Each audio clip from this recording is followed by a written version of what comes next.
ఓం నమః శివాయ.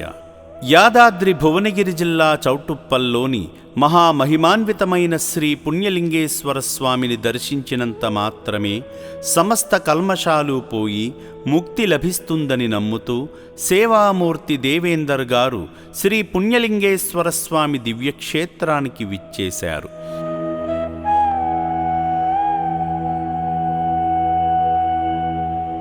మాధవ సేవలో భాగంగా ముందుగా ఆశ్రమ ప్రాంగణంలో కొలువైన శ్రీ పుణ్యలింగేశ్వర స్వామి సన్నిధికి చేరుకుని వారి పేర్లపై వారి గోత్రనామమైన నంది గోత్రంపై అర్చనలు నిర్వహించుకున్నారు.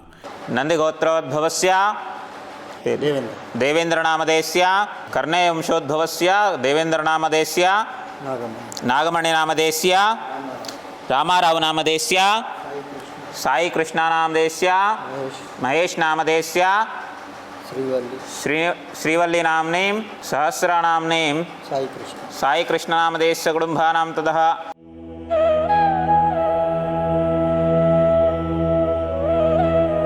ఈ సందర్భంగా వారి కోరికలు కోరుకుంటూ శివలింగానికి స్వయంగా అభిషేకం చేసి అపురూప అనుభూతిని పొందారు.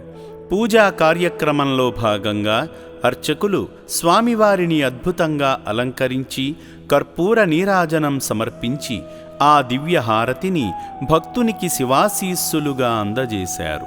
అర్చకులు అక్షింతలతో దీవించగా ఆలయంలో కొనసాగుతున్న యాగంలో పాల్గొని హోమాగ్నిలో నెయ్యి సమర్పించి హోమఫలాలు పొందారు.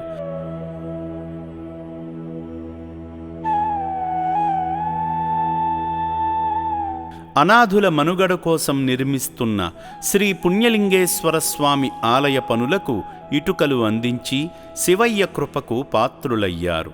ఈ పుణ్యప్రదేశానికి విచ్చేసి స్వామివారి సేవలో తరించిన సేవామూర్తి దేవేందర్ గారి కుటుంబంపై శ్రీ పుణ్యలింగేశ్వరుని ఆశీస్సులు ఎల్లవేళలా ఉండాలని అమ్మా నాన్న అనాథ ఆశ్రమం కోరుకుంటుంది.